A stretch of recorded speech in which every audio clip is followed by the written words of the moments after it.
día jueves a la noche, en las últimas horas del jueves, primeras del viernes, fue detenido en México, en Cancún, Rubén Martins. ¿Quién es este hombre? Miguel Ponce León, vamos. Raúl Martín es un ex agente de inteligencia de la CIDE que egresó de la Escuela Nacional de Inteligencia en 1985. Fue detenido en México, en Cancún, está acusado de liderar, te diría que la mayor red de prostitución de la historia en Argentina. Es uno, te diría que, de los que se conoce como los grandes fiolos de la década del 90, que después siguió manejando los prostíbulos. En un momento se fue a México y te diría que el jaque para Martín fue la denuncia de su hija, donde empezó a dar datos específicos de cómo se maneja él en este negocio de la trata de personas, en este negocio ilegal. Para la justicia, sí, él lo que hacía era manejar por lo menos a 50 jefes operativos que incluían el manejo de los prostíbulos y a la vez el manejo de las empresas legales con las que lavaba dinero.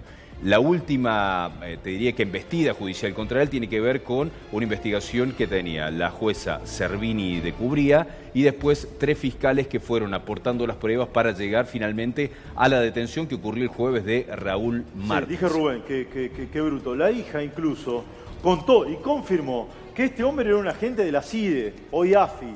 ¿Sí? Esto lo contó incluso la hija.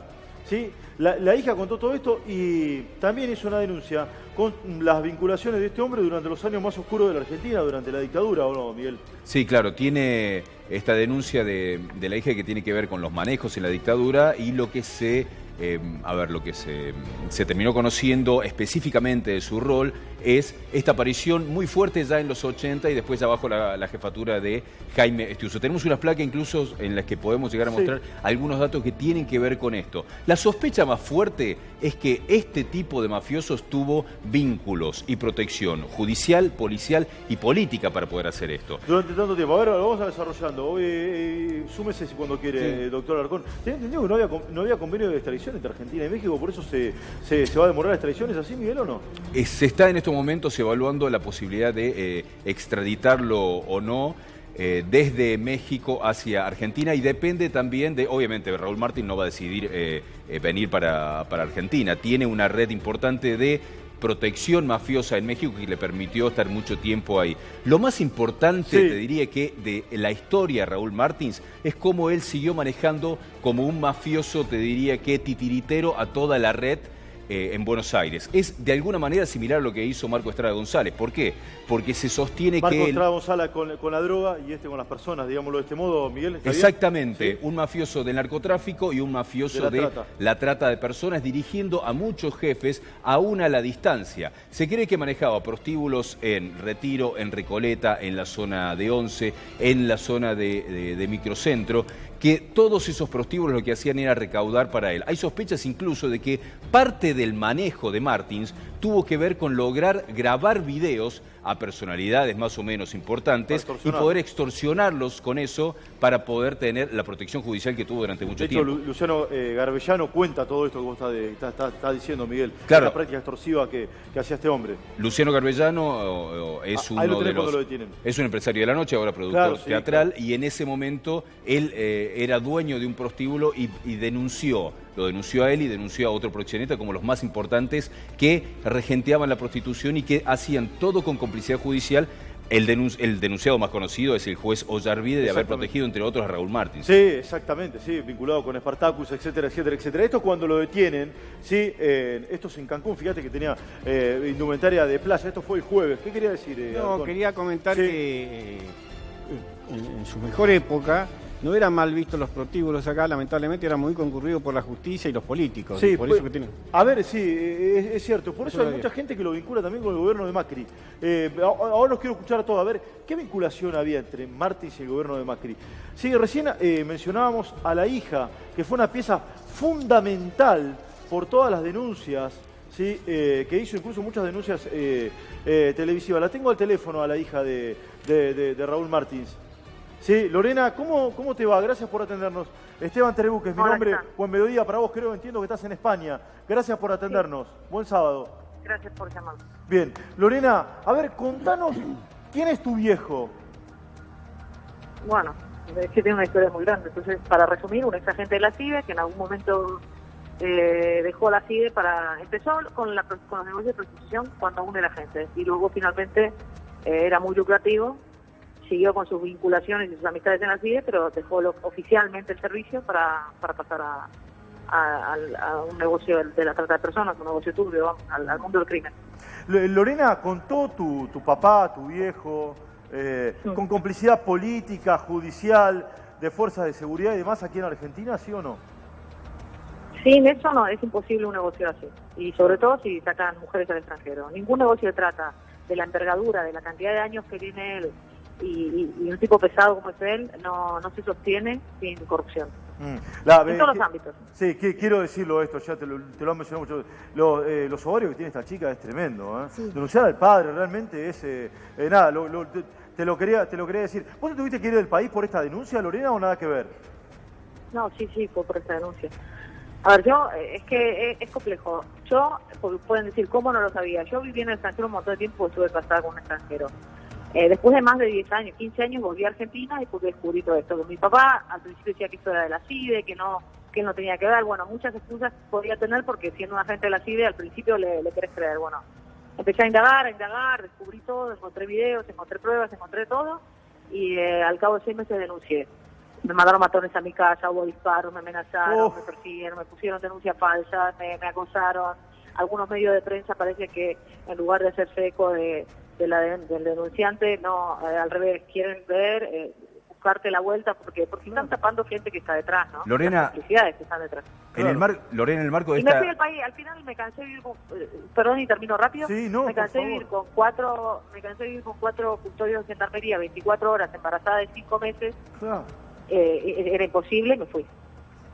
Lorena, ¿qué llegaste a conocer de cómo manejaba tu padre operativamente los prostíbulos? ¿Qué nivel de dirección tenía sobre los jefes que iban regenteando distintos lugares y cuáles eran los lugares de los que vos te llegaste a enterar que estaban a cargo de Raúl Martins?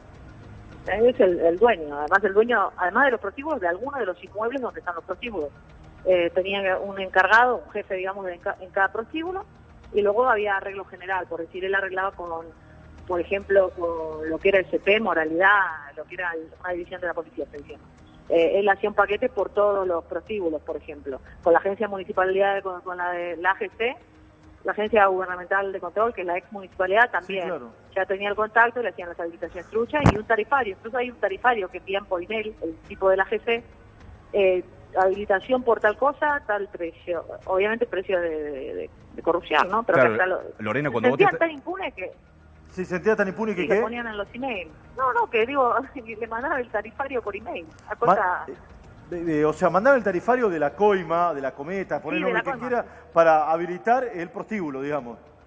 Sí, por ejemplo. Sí. Es increíble. Luego al comisario de cada zona se le daba una plata por mes. Bueno, tenían una red compleja, migraciones, lo mismo en algunos momentos, migraciones de México, se les pagaba migraciones, bueno, todos los contactos que uno tiene que tener para poder estar tantos años en este mundo sin caer. Lorena, ¿por qué muchos de nuestros colegas hacen una ligazón casi directa entre tu viejo y el presidente Macri? ¿Es así? ¿Hay algún tipo de vínculo? En concreto, sí, bueno, hay un email en concreto que se presentó a la justicia que incluso a mí me adjuntan copia. Cuando yo empecé a investigar, bueno, me adjuntaron en copia de ese email y ese email fui y lo presenté a la justicia. Donde dice, hablan de la aportación a la campaña de Mauricio y dice, no, sí, está discutiendo, es un cruce de mails entre un empleado y mi viejo. Y mi viejo le dice, sí, no, hay que aportar, Pablo, le dice al empleado, porque pensá que todos los locales están en la capital. Entonces hay que aportar para Mauricio, porque en ese momento él era jefe de gobierno de la ciudad. Entonces, bueno, y luego dice, no, sí, acordate que la vez pasada aportamos y no sé qué, y bueno, y empieza a relatar historias y cosas que venía previamente, se ve. Y luego le llevaron el dinero. Había que aportar para la campaña de Macri, es muy fuerte esto. Va todo, es muy fuerte. A ver, sí, dale.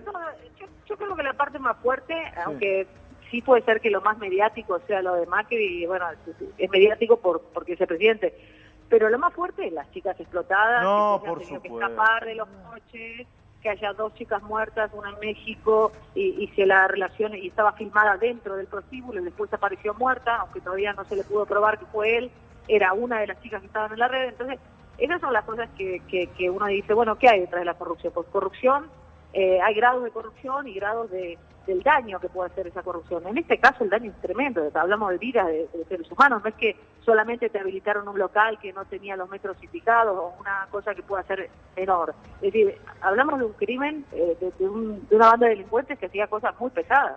Lorena, vos la causa la iniciaste en 2011, hace ya 8 años. ¿Qué sentís que ahora por fin tu padre ha podido ser capturado y qué esperás que suceda a partir de ahora con él? Bueno, que quizás hay algunas personas que gozaron de una impunidad y que se les está, digamos, cortando, ¿no? Que les están soltando la mano.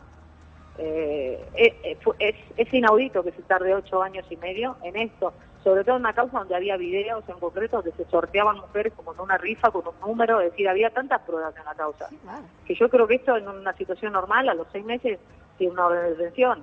Bueno, él por su poder, por sus contactos, pudo aplazarlo, lo denunciaron en México, tiene denuncias por todos los costados. Sí. ¿Cómo llegó hasta hoy impune? Es increíble. Y bueno, es un paso enorme el que se ha dado, ¿no? Ahora hay que esperar que el proceso siga, sí, y que no se consiga, y claro, y que no consiga librarse. Bueno, es un paso gigante, pero bueno, hay que ser cautos y esperar que esto siga y ver cómo evoluciona. Ahora, Lorena, ¿qué sentís por tu viejo? ¿Bronca, indignación, vergüenza? No, la gente puede pensar que a mí no es que me ponga feliz que él esté detenido. No es así. No, es un sentimiento muy personal, no me hace feliz.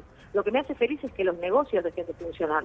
Si mi viejo hubiera dejado los negocios que atentan contra la vida de tantas mujeres y que era de una crueldad tremenda las cosas que puede haber ahí adentro, entonces es impactante. O sos cómplice o tenés que denunciar, porque yo hablé con él para que él dejara, con la cantidad de millones que tiene, que dejara este negocio. Si uno deja de hacer el mal, de dañar a los demás, bueno, retirate, quédate en tu casa, no te voy a meter una denuncia, porque en definitiva lo importante para mí es salvar a las víctimas. Claro. Entonces, lo intenté por todos los medios, y cuando vieron que yo toda esta situación, que no estaba de acuerdo, que no iba a participar, me mandaron a matar. Entonces, hubo disparos en la puerta de mi casa, tenía que ir con gendarmería, es decir, era imposible razonarlo con él de una forma, con una persona que le decís, no, basta, no, esto no puede ser. Entonces no es que lo odio, es que yo no voy en contra de él, voy en contra de un negocio que es criminal. Claro. No es él. A mí, por supuesto que hay momentos que te darás, porque es tu viejo, y por más poca relación que hayas tenido, sigue siendo tu padre. Entonces te duele, pero más me duele la vida de un montón de personas que seguían cayendo y que el tipo no había forma de hacerlo reflexionar. Sí. Ahora te quiero preguntar por Ollarvide en un minuto, pero Gabriela Mandato te quiere hacer una consulta, Lorena, y te agradecemos obviamente la enorme amabilidad que tenés para con nosotros. Dale. Sí, Lorena, escuché varias cosas que dijiste. Primero, estoy azorada por tu valentía, pero bueno, ¿estás diciendo que tu papá quiso matarte a vos? Además, sí. De las 2 chicas que están muertas. Sí. De hecho, a mí cuando lo enfrenté en México diciendo esto no puede ser, esto no puede seguir, cuando me enteré realmente investigué, como te digo, encontré los videos. Él al principio me lo negaba, no, que esto de la sí, que pito, que flauta, bueno, hasta que fue imposible y él admitió todo. Yo no quería ser partícipe, esto está claro, y me retiraron el pasaporte a mí, bueno, lo que le hacen a las chicas, un poco más light porque era la hija, pero me retiraron el pasaporte, no me dejaban salir del país, no podía salir del país, me escondí en un momento, me encontraron, es una historia larguísima. Hasta que pude zafar, pero no estuve muy lejos de terminar como terminaron las demás, ¿me entendés? Claro, a ver, recordemos que una persona que es víctima de una red de trata, lo primero que hacen le suprimen la identidad, básicamente, y le sacan toda la posibilidad de que esta persona pueda moverse per se, sí, y sobre todo ir de un lugar a otro, y ni hablar salir del país. Es decir, tu viejo te hizo a vos lo que le hizo a muchas mujeres. Sí, yo no podía salir del país y tampoco podía denunciar a la policía local, claro, porque eran amigos de él. Cómplice, es absurdo, es decir, es malo. Llaman para él y dicen, tu hija está acá y peor, me matan a palo, ¿me entendés? No sabes cómo zafar. Entonces tuve que convencerlos a ellos de que yo no era una amenaza para la red. Bueno, me voy a quedar calladito, hasta que, siendo la hija, y además todo esto con el beneficio de que era la hija, ¿no? Porque si no, otro no la cuenta. Claro, yo pasé, otro no la cuenta. Entonces pude zafar y salir del país, aún así me consiguieron mandar matones, intervino la policía, estaban disparando a la puerta de mi casa, salí corriendo, bueno, un infierno, fue un infierno y muchísimo miedo que pasé, y me imagino que mi situación es privilegiada en comparación con todas esas mujeres que no tienen voz, que no tienen mis recursos, que no tienen mis contactos, quizás de haber levantar un teléfono y tener un periodista que pudiera ser un conocido, es decir, yo era una persona que conocía gente, que tenía más medios que quizás las víctimas y por supuesto, sobre todo tenía más pruebas, porque yo me metía a revolver en mi casa, en sótanos, tal, a buscar en lo que es la casa familiar, que yo hacía años que no la ¿Y qué encontraste, no Lorena, ahí? ¿no? ¿Y qué encontraste ahí en esa? Por ejemplo, videos, documentación, las numeran, de cómo numeran a las mujeres. Le suprimen la identidad, son un número. Sí, esas planillas están en la justicia, ¿no? El número 5, el número 6, claro. En la número 72, las multas, millones de cosas. ¿Cuántas mujeres crees? Es imposible calcularlo con precisión y certidumbre, pero ¿cuántas mujeres crees que fueron víctimas de tu viejo y de esta red? No, y yo calculo que miles, porque fueron, vos pensás, 7, 8 locales en la capital, más los de México, más que traían en un momento de la República Dominicana, es decir, miles, porque además estás hablando del año 80 y pico, 90, hasta la actualidad. Son muchos años, muchos locales, muchos empleados de él. Había uno que acumulaba no sé cuántas denuncias de violaciones a las mujeres, bueno, incontables, violaciones constantes de parte de los jefecitos de cada local.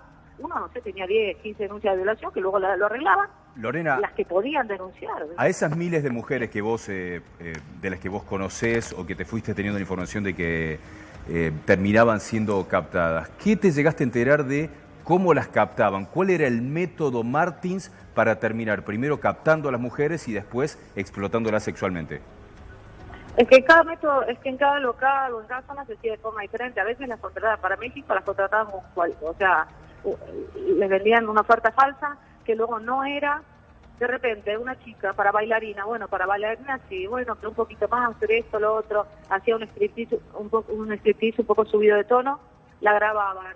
Vale, pero ahora un paso más, porque si no le mostramos esto a tu familia y además no tenés plata para volver porque encima las endeudan, les quitan toda la plata, les quitan el pasaporte, la llevan a forzar encima de su trabajo, que les empiezan a dar alcohol, drogas al principio, es decir, muchas es llevarlas a tu terreno, ¿no? Quebrar, él siempre decía, hay que quebrar mujeres, como romper la voluntad, ¿no?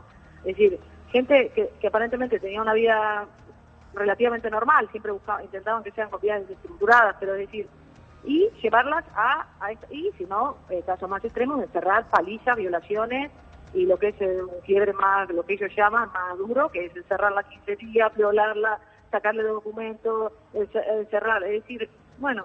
Estamos dimensionando lo que estás contando. Yo quiero que, porque es tremendo tu testimonio, Lorena, quiero que por momentos respiremos y pensemos y dimensionemos las atrocidades que estás contando, y máxima que la estás contando de tu viejo. Vos sabés, Lorena, que se habló mucho en Buenos Aires, sobre todo estos días después del juego de la detención, que vos también habías formado parte en el primer momento no de la red, pero sí que habías laburado con tu viejo sin conocer en profundidad todo. Imposible. ¿Eso es cierto? A ver, por eso te lo quiero preguntar para aclararlo. No, son cosas imposibles porque yo me fui muy joven de Argentina y vivía en otro país. Es que claro. Yo, por ejemplo, en 6 años vi una vez a mi viejo. Una vez lo vi una semana en Cancún. De repente es una persona, uno piensa, es la hija, ¿cómo no sabía? No sabía porque vivía en otro país. Más de 15 años viví en otro país. Me fui súper joven. Es más, yo salí lo que es del colegio secundario, iba a la universidad y después, y él en teoría la excusa que daba porque ya lo empezaban a mencionar. Yo no tenía ni la menor idea. Iba a la facultad. Y él decía, no, esto porque es de la CIDE, que estoy encubierto en una misión, y claro, hay que aguantar porque soy un agente, y es verdad que le da de la CIDE. Entonces, él familiarmente se justificaba así, pero yo me fui al extranjero, es imposible. Y eso lo tiene checado el juzgado, porque el juzgado tiene mis pasaportes. Sí, tanto el español como el argentino lo tienen ahí, y yo jamás pise Argentina. No, clarísimo. Hasta 6 meses antes de poner la denuncia. Ahora, que ellos quieran, claro. Bueno, está bien. Ahora, los nombres que rodearon a tu viejo, o que se cree que rodearon a tu viejo, son realmente tenebrosos. A mí me viene a la memoria el nombre de Ollarvide, ¿sí? Bueno, estuvo a mi casamiento, ¿no? A ver, ¿cómo? Sí. De Ollarvide hay muchas fotos, porque Ollarvide, por ejemplo, vino a mi casamiento. En ese momento era, en teoría, amigo de mi papá. Astiuso, llegaste a conocerlo. Claro, porque él lo que decía que era amigo de él, no decía es un hombre al que le doy colma en ese momento. ¿Cómo decía Ollarvide? ¿Cómo decía Ollarvide? Amigo de él. No, él lo presentaba como un amigo. Sí. No decía realmente. Y acá Javier Luqui te preguntaba por Estiuso. Jaime Estiuso fue uno de los hombres más un fuertes. amigo de la CIDE, un amigo del trabajo. ¿No? Eso, a ver, hay cosas que pueden sonar raras a la prensa, pero a mí que la relación con Jaime, con el Lauchón que lo mataron, que yo lo conozco desde que soy chica, hay gente el de la Lauchón CIDE, Viale, ¿no? Recordemos, el Lauchón Viale asesinado en una circunstancia muy poco clara, en su casa de La Reja, partido de Moreno, lo llenaron a balazos. Se me da la palabra delante de los hijos, hace 2 años, 3 años. Esas relaciones pueden parecer raras a la prensa, a mí no, porque yo era chica y ya conocía a muchos de los agentes de la CIDE, porque eran hasta ahí, siento que es normal, es decir, vos trabajás en la CIDE, yo no le preguntaba a la gente de su historial, es decir, ese de que lo conocí, no, se trabaja, y yo sabía que eran agentes. Bueno, está bien, eso, hasta ahí hasta que uno indaga y sabe el historial de cada uno, mientras era chica eso era normal. Además yo crecía, si no te creas que es fácil poner en cuestionamiento toda Lorena, tu vida y todo lo que tu viejo te dice. ¿Quiénes más formaban parte de la banda de Raúl Martins? Porque evidentemente dirigía un ejército dedicado a la explotación de mujeres. ¿Quiénes más vos crees que formaban parte de la banda que hoy explotan mujeres en Argentina y están libres, aunque no tengan los nombres? ¿Dónde están? ¿Quiénes son parte de la organización y hoy están libres? Están todos denunciados: Martín Soto, Pablo Paternostro, Virginia Solís, Estela Percival, Natalia Percival, María Eugenia de Maini, es decir, lo que son las cabezas de la banda, los jefes, digamos, están todos denunciados en la justicia federal y están siendo investigados, algunos están ya procesados, lo que no tienen es prisión preventiva, tienen que ir a juicio. Claro. Así que están identificados perfectamente. Javier. No, Lorena, ¿vos tuviste ayuda de alguien más del entorno familiar de tu padre o fuiste la única? No sé si tenés hermanas o tíos o vos alguien más, o fuiste la oveja blanca, digamos, de la familia. No, soy quizás la única hija mujer. Yo supongo que él quizás, si yo no hubiera sido una hija mujer, me hubiera contado más cosas. Por eso la gente no entiende. Pero bueno, él tiene, a pesar de lo que se pueda ver desde fuera, tiene esa mentalidad machista. Bueno, está claro de ver a una mujer como objeto, pero menos su madre y su hija, ¿no? Entonces él nunca me hubiera dicho, hola, ¿qué tal? Tengo un prostíbulo. Entonces, no, es algo que no... Cuando yo era chica y cuando yo a los 20 años me fui y viví en el extranjero, tampoco me va a llamar a una hija que ves una vez cada 5 años a decir, ¿sabés qué? Que te quería contar esto ahora que ya sos grande. Sí. Lorena, se hicieron un montón de comentarios en las últimas horas, sí, lo hicimos nosotros, colegas y demás análisis. Vinculó que tu viejo cayó ahora en México porque estamos en vísperas de un cambio de gobierno. Entonces hay un gobierno que se va, el poder comienza a declinar, habrá nuevos aires de cambio en la justicia, yo no sé si para mejor o para peor, no lo sé eso, y que por eso, ¿sí?, a tu hijo se le acabó la protección y lo detuvieron. ¿Coincidís con esta lectura? ¿Es así o no tiene nada que ver?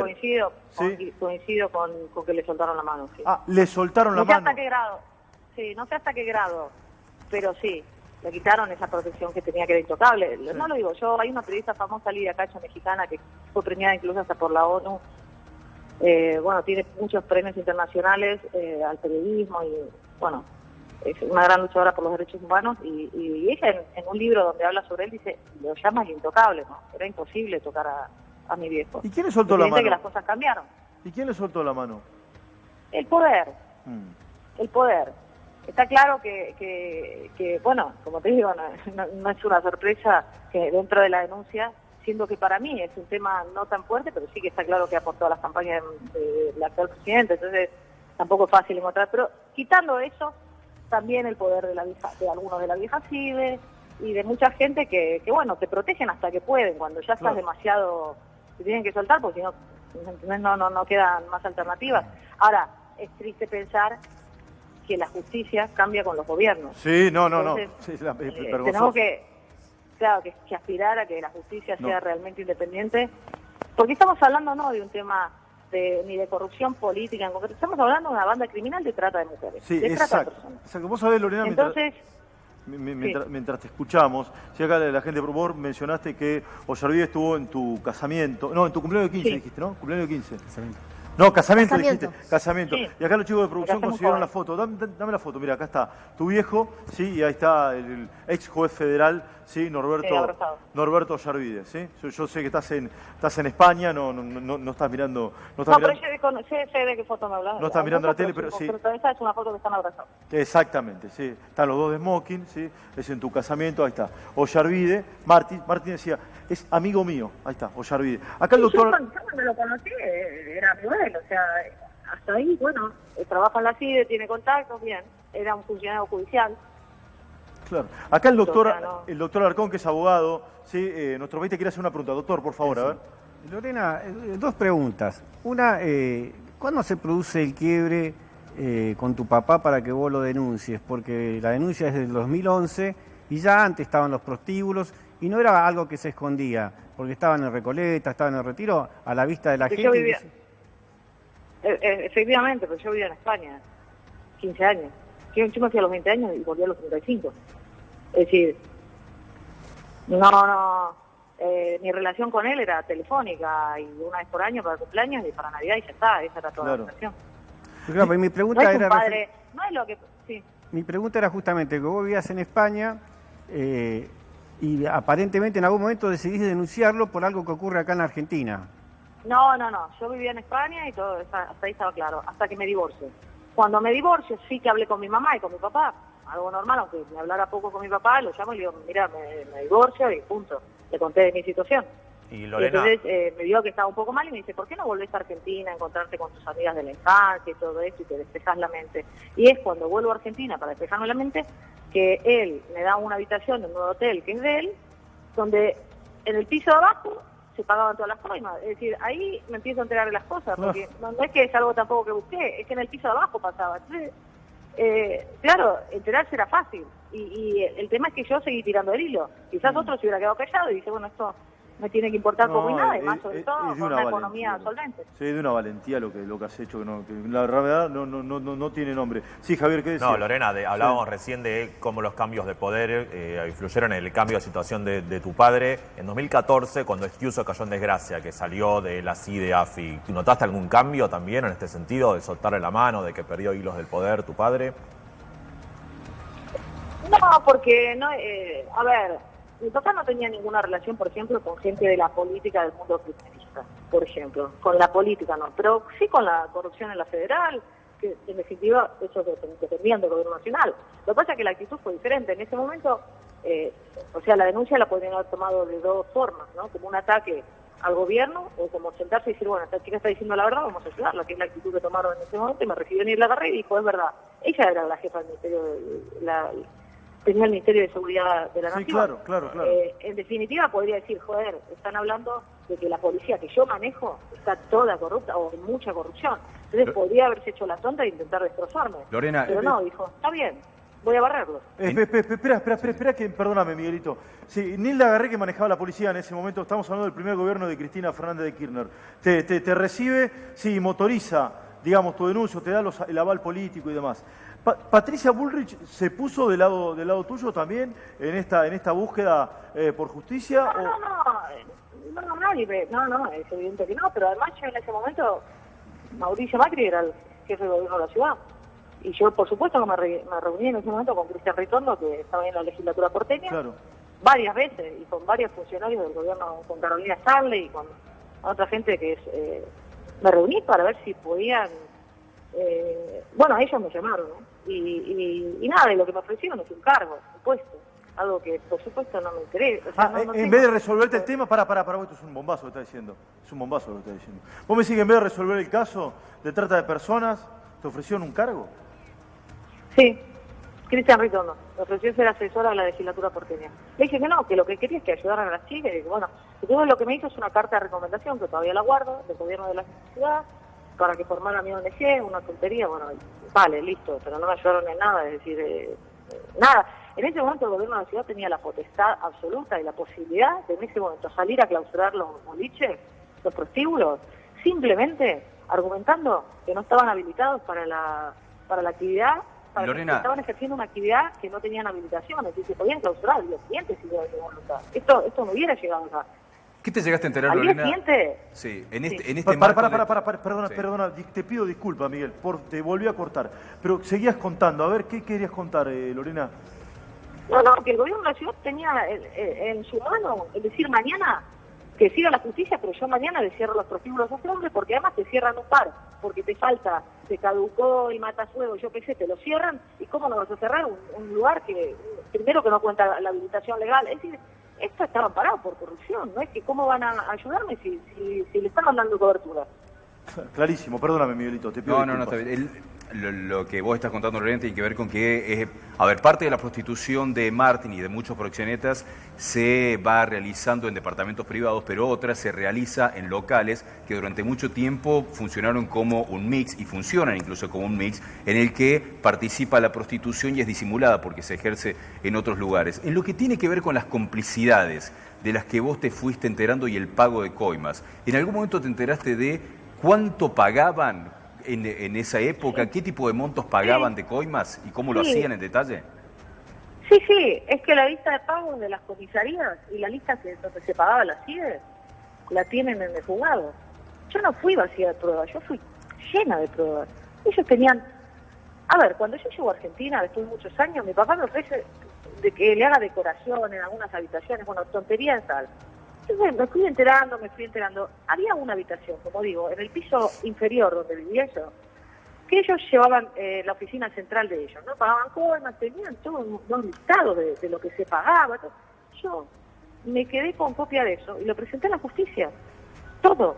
¿Cuánto se pagaba? ¿Quién se pagaba? ¿Quién iba a la comisaría? A la comisaría se iba en persona. ¿Dónde eran las entregas de dinero? Todo.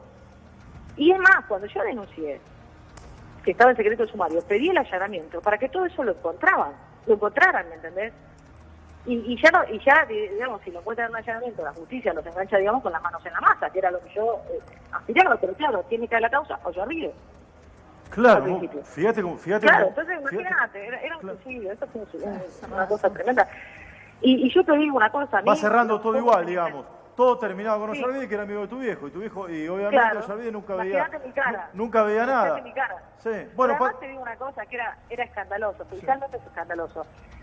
Ollarvide es amigo de mi papá, pero además estuvo en mi boda, en mi casamiento, entonces, y otras fotos personales que hay de reuniones familiares. Sí, Ollarvide. acá estamos viendo una. Entonces, yo decía, pero escúchame, esto es un juez que conoce al denunciante, al denunciado, tiene relación con toda la familia y no se apartó, agarró la causa, firmó y él decía que iba a seguir con la investigación porque era neutral. Fue al principio una guerra tremenda y como te digo, me enfrenté al poder en general, porque imagínate, tipo, porque acá pierde uno y pierden todos, porque hay pagaconas, pero le paga la policía. Estás haciendo perder a todos los comisarios que están agarrando la plata, a los agentes de la CIDE que estaban implicados, a los de la Agencia Gubernamental de Control. Era meterse contra toda esa gente. Sí. Entonces lo que intentaban es, como digo, ensuciarme a mí, los fácil. Y esa gente... Y eso mucho de esos... Una sola cosa que quiero que quede clara, una sola cosita. Decilo, tuve la mente muy fría en no entrar en una lucha de egos. Yo no denuncié para yo ser una estrella, ni para quedar mejor ni peor. Si se me quería cuestionar, en ningún momento, te digo, ni siquiera intentaba defenderme, porque mi objetivo era claro. Quiero que no estén estos locales funcionando porque hay víctimas. Si vos me querés ensuciar, ni siquiera, o sea, yo entiendo que lo que te quiero decir. Te entiendo que te sientas obligada a aclararlo. Te entiendo, Lorena. Sí, te entiendo que te sientas obligada a aclararlo, pero está, y perdón la redundancia, está recontra claro esto. El que no lo quiere ver, bueno, es de una ceguera abominable. Es clarísimo que tu denuncia es absolutamente noble. ¿Quién si no va a denunciar a su viejo? Esto no resiste mucho análisis. Es que mi situación era más cómoda seguir viviendo, pero porque mi papá tenía plata y no era un tipo avaro, si yo le pedía algo me lo iba a dar, ¿me entendés? Ahora, todos estos comisarios que vos decías, ¿siguen en actividad o los rajaron? No, hay algunos que cuando presenté la denuncia renunciaron solos. Por ejemplo, Gali era el comisario de la 19, que es la comisaría de Recoleta. Sí, de Recoleta. Renunció automáticamente solo, no hubo que decirle nada. Era la 19. Ahora tiene otro número. Yo me mareé con los nuevos números de las comisarías. Pero no está preso, obviamente, este hombre. Renunció y se fue a su casa. No, renunció. El cohecho es muy difícil de probar. Claro, el cohecho lo tenés que agarrar con las manos en la masa o haber allanado cuando hubo la posibilidad de allanar la oficina que donde estaba todo, pero Ollarvide no... se fue al Caribe con un novio, creo, en ese momento, no lo digo por nada, pero fue algo así. Que él agarró vacaciones porque era feria y se fue... con su pareja al Caribe, una cosa así, y dejó todo como estaba. Sí, además es cohecho pasivo esto, ¿no? El comisario es el que recibe la plata. Pasivo, digo bien, Alarcón. No, exactamente. Lo estoy contando bien, es difícil de probar. Sí, a ver, Gabriela Mandela, te quería decir una pregunta. Sí, Lorena, independiente, sabemos que contaste muchos hechos. Dentro de la prostitución, la trata de personas, ¿no? La trata de mujeres que estás contando, ¿había menores de edad? ¿Había chicas secuestradas adentro de esto? Sí, por supuesto. Por supuesto, esta foto que sale en Macri con un señor que se llama Gabriel Conde, que es rubio, de rulos, ¿no? De pelo largo, que ese es otro de la banda de mi viejo. Ese señor estuvo preso ya por corrupción de menores, es decir, por tener un prostíbulo menores de edad. Y estuvo preso. Lo que pasa es que no existía la ley de trata. Y al final estuvo preso un tiempo, pagó una fianza, una probation, lo que sea, y se fue a México a llevarle los locales de México. Pero es decir, hay gente que ya estuvo en prisión por esto mismo, el que está justamente abrazando a Macri en la foto. Estuvo en prisión por menores de edad. Y para que veas el grado, hay otra investigación antes de mi denuncia que le hacen a mi viejo, porque todo eso yo lo investigué a posteriori, ¿no? Y me enteré que había una investigación previa que no llegó a nada porque prescribió, donde había escuchas hechas, que la llevó Campagnoli, el fiscal Campagnoli, sí. Y había escuchas que le decían, de conversaciones con mi viejo, con empleados de mi viejo, sacá las minas de ahí, que ya nos avisaron que van a allanar. Es decir, sabían los allanamientos, ellos tenían aviso hasta de los allanamientos, hay videos que están en la justicia. O sea, para, Lorena, ¿te entendí bien? ¿Campagnoli le daba el dato? Che, levante porque lo van a allanar. ¿No? No. ¿Cómo? A ver, porque no quiero... No. En una causa donde Campagnoli lo estaba investigando. Ah, bien. Que quería ser claro con esto. Campagnoli lo que hace es pinchar los teléfonos. Claro, bien. Pide una orden judicial para que se intervengan los teléfonos. Y se los graba diciendo, cuando le dan el aviso, van a allanar por una orden judicial, saquen a las minas, saquen todas las pruebas de ahí. Te quiero decir, claro, tenían contactos en todos. Hubo un muy buen laburo de Campagnoli, que se encontró con la complicidad de alguna persona del Poder Judicial o de la policía con tu viejo, que cuando llegaba él en el allanamiento ya le habían dicho que se vayan, ¿así es? Sí, claro. Ya tenían todo preparado, claro. El local normal, tenían una puerta atrás, sacaban a las personas, a las mujeres, las pruebas comprometedoras, la droga que había en los prostíbulos y bueno, nada, estaba todo muy armado. Claro, porque nosotros acá tenemos el mejor concepto de Campagnoli, por eso me había sorprendido lo que habías dicho, pero había entendido mal yo. Yo entendí mal. Hay otro tema, sí. Los locales por dentro tenían puertas trampa, de repente había una pared, porque esto es, claro, mi viejo era un agente de gas, no era simplemente proxeneta, es un proxeneta que previamente tenía la experiencia de haber sido un agente. Entonces, tenías puertas electromagnéticas que las movías de película, pero realmente eso está todavía en Chacabuco 160 y en otras direcciones, está instalado, y presionando detrás de una maceta había un pequeño botón en el suelo que se movía a la pared. Pero cuando vos llegabas parecía una pared, es decir, tenían muchas puertas trampas, muchas entre. Y encima, para que no pudiera entrar, si enganchaban la puerta trampa, esas puertas trampa a veces conectaban con otro inmueble, que era otra dirección, y a veces legalmente intentaban, si querían entrar por el otro lado, no tenían permiso de allanamiento, no tenían quizás la orden para ese otro lado, es decir, tenían 1000 estrategias, además de lo que es la corrupción, para ir zafando durante todo el tiempo. Se las sabían todas. Por ahí está la placa de Martín como agente de la CIDE. Esto se hizo público. Si quieren, pónganla, chicos. Le estoy hablando a la producción, así vamos reforzando todos los testimonios que hace Lorena con documentación. Acá el doctor Alarcón te quería hacer una pregunta, Lorena, vamos. No, quería decirle a Lorena, más que una pregunta, afirmar que a través de la denuncia de ella, y está bueno que haya nombrado al fiscal porque trabajó durísimo. Sí, Campagnoli. Sí, se trabajó muy duro en el tema de la denuncia de ella.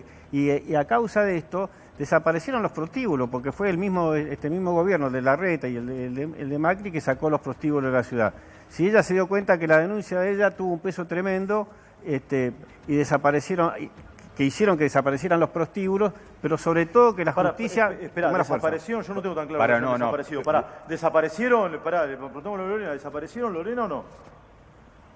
Yo creo que no está tan visible, ¿no? Hay algunos que siguen funcionando, pero quizás no con tanta visibilidad como antes. Claro. Y con respecto a Campagnoli, más allá de que tenemos un abismo ideológico tremendo, él y yo reconozco que fue la persona que más persiguió a mi padre. Yo la reconozco, todas las cosas, no tengo en este sentido ni traumas ideológicos, ni mucho menos, de decir la verdad. Es decir, Campagnoli persiguió muchísimo a mi viejo, muchísimo, y cuando yo quise, en un momento que no sabía en quién apoyarme, fui a verlo a Campagnoli. Cuando pensaba que me iban a matar, lo fui a ver a él. Bueno, es decir, Lorena, sabía que... Sí. Te iba a preguntar por una cuestión económica. Antes, una aclaración, de prostíbulos está lleno todo el país, digamos. Está lleno Ciudad de Buenos Aires, provincia de Buenos Aires.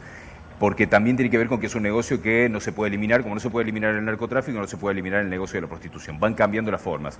En este sentido, ¿vos tenés alguna información de cómo fue el crecimiento de Raúl Martins en lo económico? ¿Cuántos bienes tiene?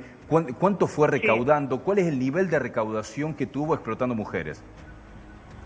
No, él tiene millones de euros. Yo sí que hice, aporté facturaciones de cada local para que ellos pudieran hacer el cálculo. No me puse con una calculadora, pero sí que sabía que tiene una cuota. Por ejemplo, ¿cuánto factura un local? Él tiene paraísos fiscales y de repente, por ejemplo, el de Juan facturaba más de $250.000 al mes. Uno solo, te digo. Uno solo. Y tampoco le hice un seguimiento económico tremendo. Es decir, yo sabía dónde que llevaban la plata de los paraísos fiscales, sabía que tenían cuenta de las Caimanes y así lo denuncié para que la justicia actuara. Lorena, ¿esa guita querés que es solo de tu viejo o de otras personas? No, es de él lo que tiene que pagar, la paga porque ahí están los datos mensuales de... O sea, te estoy hablando de lo que es de él. Después, obviamente, la parte que se llevaría a la CIDE, la parte que, bueno, que se llevaría, no, que está en las planillas, la parte que se llevaba al comisario de la zona, la parte que se llevaba a la FC, la parte que del mundo de la política, que no solo era en Argentina, en México también a la política se le hacían aportes al PRI, pero altos aportes al PRI, más que en Argentina, se pagaba en México a lo que es el mundo de la política. Recordemos que el PRI, algunos lo parangonan con el peronismo en Argentina, no quiero hacer esta comparación, pero es el partido históricamente gobernante en México, ¿sí? Solamente por el interreno. Sí, dale, sí. Sí, hay que entender que no tiene nada que ver, hay que entender que es una red criminal que no tiene nada que ver con lo ideológico. No, ellos intentan funcionar con cualquier gobierno y corromper a cualquier gobierno y a cualquiera que agarre la plata se la van a dar y no hay ideología, no hay nada, lo que es un negocio millonario. Y ahí no hay ni religión, ni ideología, ni raza, ni nada. Es una red criminal. Sí, y además es un delito transnacional. ¿Digo bien, Alarcón, o no? Exactamente. Es un delito transnacional. Ahora, ¿a vos te gustaría que a tu viejo te dejaría más tranquilo? Habida cuenta de toda la connivencia que hubo con el poder político, policial, judicial en Argentina, ¿te sentirías más tranquila que lo juzguen en México o que lo manden acá a Buenos Aires? Es que en México no hay causa ahora para juzgarlo. No hay causa abierta, no hay un proceso abierto, pero que no está en instancia para que sea juzgado. Entonces es absurdo, es decir, lo tienen que juzgar en Argentina. ¿Cómo se va a manejar la justicia? Bueno, en Argentina es lo mismo que posiblemente que en México, no digo que sea muy diferente. Después, ¿qué te voy a decir yo después de ver a jueces grabados dentro de los prostíbulos? Es decir, ¿qué te puedo decir que pienso de la justicia? ¿Un qué dentro de los prostíbulos? No te escuché yo. Sí, jueces grabados dentro. Ah, jueces grabados dentro de los prostíbulos, claro. Sí, que esto está en la justicia, no lo digo por decir. ¿Era un método de extorsión de Martins? Sí. Porque volvemos a lo mismo, no es un proxeneta que procedía de la CIDE, él conocía perfectamente lo que es el manejo de la información, el estar informado, el tener agarrado, perdón que lo diga, de los huevos a la gente, que el que no se puede corromper, apretarlo, y no solo con cámaras y esto, porque todos los testigos tenían cámaras, pero sino también con información, ¿no? Saber que su hijo hizo esto, o su pinchazo de teléfono. Por eso sus eternas relaciones con la gente de la CIDE. Es decir, yo te paso la cámara de tal, vos me pasas el pinchazo de tal. Es decir, un intercambio de información con fines de llevar a cabo todos actos ilícitos. Lorena incluso forma parte... Para muchos es un mito, para otros no, de que personas como tu viejo o agentes o ex agentes de la CIDE, lo que hacen a personas del poder también es plantarle mujeres. No para que vayan a un prostíbulo, pero para que la acompañen una noche, le terminan robando los datos del teléfono celular y demás. ¿Esto es así o no? Totalmente. Sí, totalmente. Y además hay mujeres que me consta, hay una en concreto que terminó muerta, pero era informante de la CIDE directa. Su trabajo era tener relaciones con gente, pero no era una chica que estaba en un prostíbulo, sino una persona que era modelo. Claro. ¿Quién es esta chica? Y trabajaba para la CIDE. ¿Quién es esta chica? ¿Quién es esta chica? No. Ah, bien. No. Y además que, recordemos, yo tengo un montón de nombres de agentes en la cabeza, pero si yo lo dijera sería un delito porque estaría arreglando un secreto de Estado y ya en 5 minutos me pondrían en una causa penal. Lorena, ¿qué tuvo que ver tu viejo, sé que tuvo que ver o no, con uno de los casos más fuertes criminales de la historia argentina, que es el asesinato de Lauchón Viale? Nunca quedó esclarecido ese tema. ¿Tu hijo tuvo algo que ver con eso o nada que ver? Mi papá era íntimo amigo de Lauchón y nunca le hubiera hecho nada malo. O sea, en el sentido de que no había ahí un enfrentamiento para nada. Y de hecho, el Lauchón, después el abogado que lo representó, el gallego Vázquez, es el mismo abogado de Stius, o sea, el mismo. Estamos hablando de toda gente que son amigos de toda la vida y de relación de toda la vida y que entre ellos no se van a tocar. Lorena, no se van a tocar. Te pregunto como mujer, ¿no? Porque me llama mucho la atención que puedas, te repito, que puedas hablar así de tu papá. ¿Cómo era con vos cuando eran chicos? ¿Qué clase de persona es? Porque estamos discutiendo, estamos hablando de un, claro, un violento, una persona muy... Mandato lo que acaba de decir. ¿Qué dijiste, Lorena? Sí. Un violento. Un violento, es muy doloroso. ¿Te pegaba?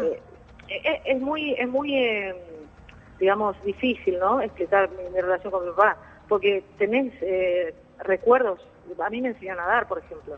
Tengo recuerdos, algunos recuerdos que me quedan positivos, entonces estoy hablando de una persona que yo tengo sentimientos, no es que no los tenga, pero es la persona más horrorosa que conocí en mi vida, un violento, un tipo que te inspiraba miedo. Yo tenía pánico, yo me escondía en mi casa en armarios, me escondía bajo la cama, pero te hablo de una nena de 4 o 5 años, es decir, un tipo que de repente podía estar fenomenal 5 minutos y tratarte bien y tratarte muy mal, y vas perdonando, porque sí creo mucho en el perdón, y creo mucho en el arrepentimiento, y vas perdonando. No, esto no es una cuestión de venganza. Si vos me decís, si a mí no me hace feliz que mi papá esté así, ni que nadie esté así. No tengo ese sentimiento de que la gente tiene que pagar. Sí. Yo cuando hice esta denuncia no fue para que nadie pagara, fue para que nadie sufriera más. Claro, clarísimo. Sí, Lorena, es otro mi planteo. Sí. ¿Lo vas a ir a ver a la cárcel o no? Yo sé que sí necesitará, o sea, es decir, además creo mucho en los derechos humanos de todos los individuos, incluso de los peores. Entonces, yo lo que espero que sí que era un proceso justo. Lo que pasa es que un proceso justo, en un caso de esto, termina en una condena. Y en la cárcel, espero que tenga, si es que termina en la cárcel, que es lo que sería lo más lógico, que a la edad que tiene seguro le dan domiciliaria. Sí. Pero sí que espero que tenga, todos tienen derecho a un proceso justo, todos tienen derecho a pagar, pero también a reinsertarse. Lo que pasa es que yo conozco mucho a mi viejo, y es un tío de verdad, es un tipo que no le tiembla el pulso para matar a nadie, y no y lo peor es que no se siente culpable. A mí lo que nunca podía comprender en conversaciones con él es que nunca veía un rastro, algo, porque vos a tu papá querés justificarlo en el fondo, ¿se entiende o no? Querés comprenderlo, pero no había restos de me siento ni un poco mal. Se acaba de morir alguien porque lo mandaste, o por lo que fuera, o gente que la dejó destrozada en hospitales, porque me consta, pero por cosas tan menores que uno no. Pero bueno, y el tipo está matándose risa viendo la tele, no le importa. 68 tiene tu papá, ¿no, Lorena? ¿68 tiene? ¿Cómo? 68 70. años. Ah, 70. 70. Bueno, claro. Está cerca de pedir la domiciliaria.